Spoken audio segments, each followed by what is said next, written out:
Safe School Audit by Mark Sambo. Dodge City demographics taken from the 2010 U.S. Census. Population of Dodge City is 27,340. Ethnicity breakup: white 72.5%, black 2.5%, American Indian 1.1%, Asian 1.6%, Hispanic 57.5%, white not Hispanic 37.2%. USD 443 demographics taken from the 2010-2011 school year, taken from the district website. USD 443 enrollment breakdown. The total student population for USD 443 is 6,462. The student population for the high school, 1,822.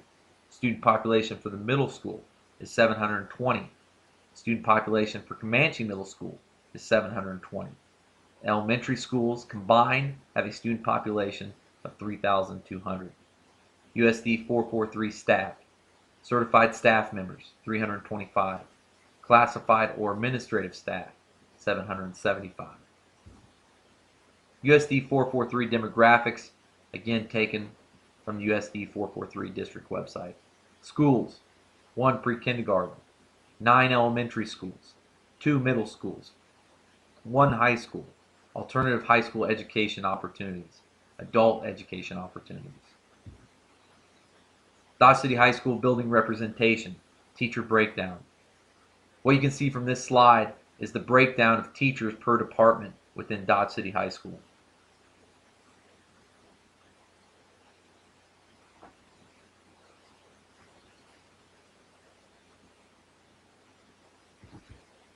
Administrative breakdown. Principals, 4. Dean of Students, 2. Athletic Directors, 2. We have a head athletic director and associate athletic director. Dodge City High School demographics. Gender breakdown. 52.4% of the student population at Dodge City High School are males. 47.6% are females. Ethnicity. 2.4% of the student population at Dodge City High School are African Americans. 64.8% are Hispanics.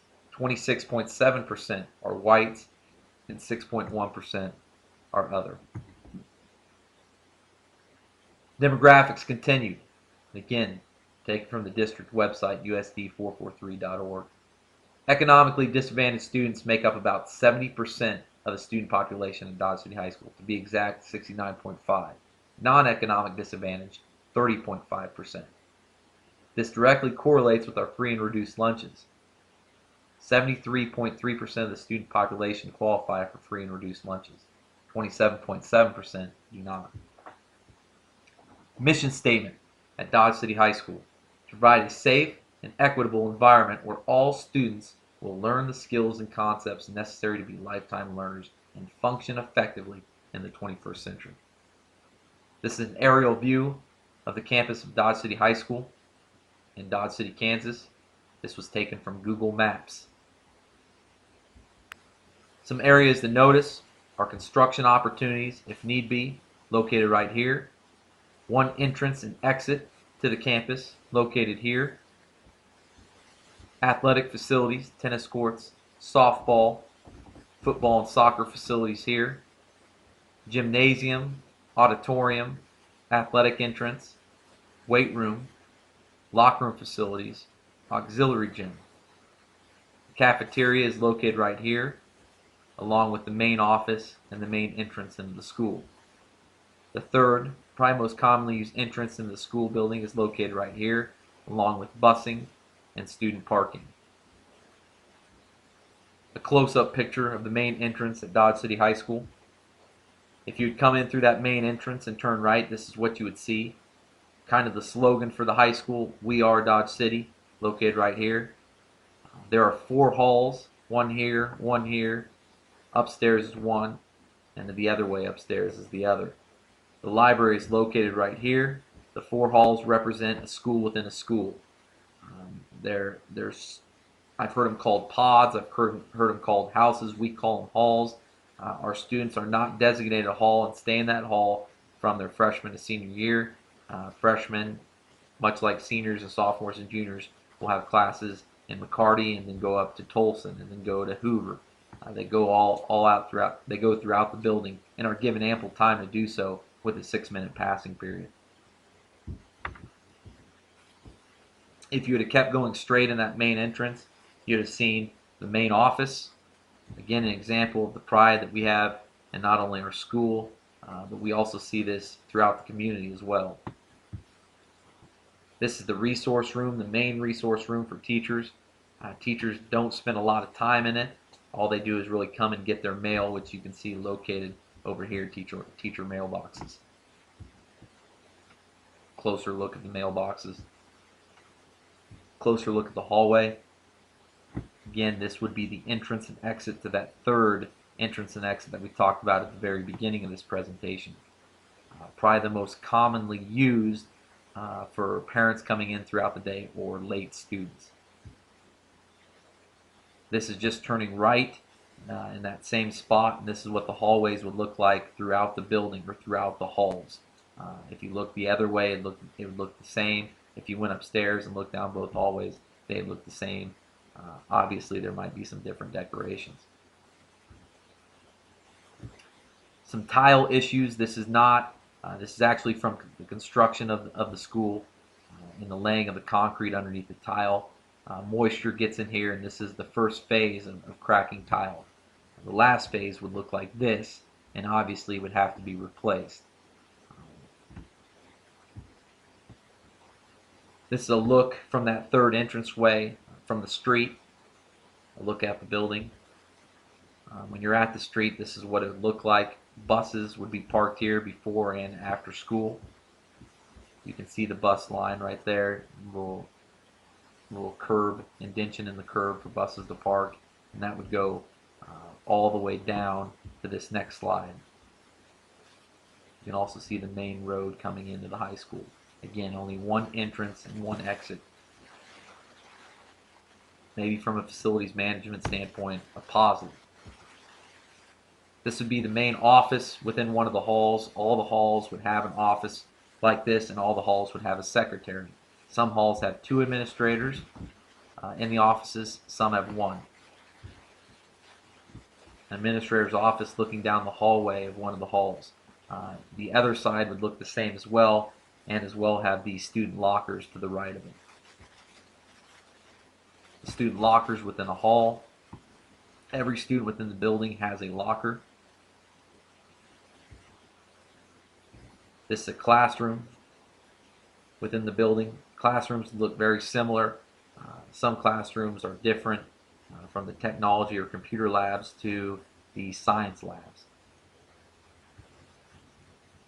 This is one of the resource rooms within the high school. This is where the teachers would spend most of their time for lunches, for a coffee break, for whatever they need. As you can see, the refrigerator, and I'm sure there's a coffee pot to the right. This is an uncommon sight at Dodge City High School, teachers working in the resource room, not in their classrooms. That's because they get bumped out by floaters. We do have floating teachers because of the necessity, the need for teachers at Dodge City High School, and the lack of classroom space. So our floaters house themselves in the resource room, as you can see here with their offices.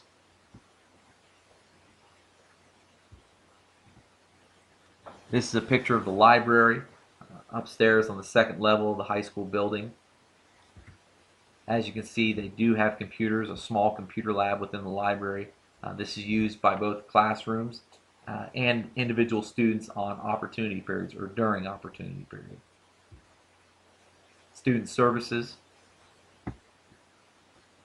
Another look at inside student services. The counselor's offices within the student services. The registrar's office, located within the student services wing. The breaker box for the building, located just outside the janitor's offices.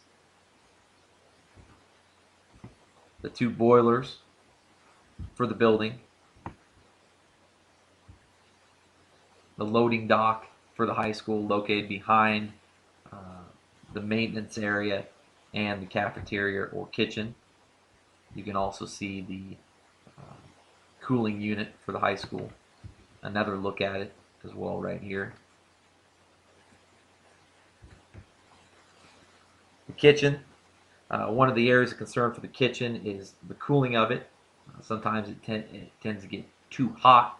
Uh, it's something that's being addressed right now within the building, and it's an area of concern for the people back there. The kitchen would be to the left of you. This is the area where students would get their lunch and then pay and exit through these doors. You can see these doors right here in the cafeteria, and you can see the cafeteria. With 1,800 students, we have 4 lunch periods. Janitor's closet, just outside the cafeteria. Logical place to be put, considering all the mishaps that happen during lunch. This too is located on the athletic side of the high school. This is the auditorium. An impressive auditorium. Houses most of the in-services for the district staff, along with plays, concerts, etc.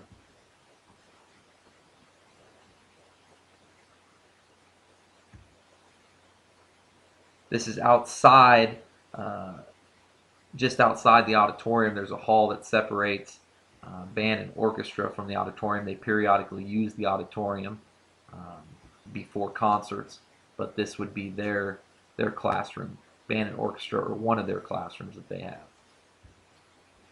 This is the athletic entrance into the high school. Again, an entrance that's open throughout the school day and commonly used. As you come into the athletic entrance, or come through the athletic entrance, you would see the ability to go to the auditorium right here, which is the main auditorium entrance, or go to the gymnasium, which would be located right over here. The gymnasium entrance would be to your right. The athletic office would be located straight ahead of you, with the athletic secretary as well. This is the high school gym. It's known as the field house. Locker rooms are behind this wall over here for student athletes to get down to the gym, or for students to get down to the gym, they have to go down these doors, either here or here. There's been some issues with this. As you can see. Visiting players, maybe students within Dodge City are hitting the tiles up here and causing this type of damage. This is the secondary gym or auxiliary gym.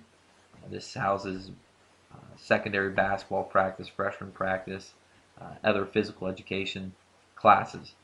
Each section of the gym is used. The gym is divided in half in the field house, and then this one is given its own class.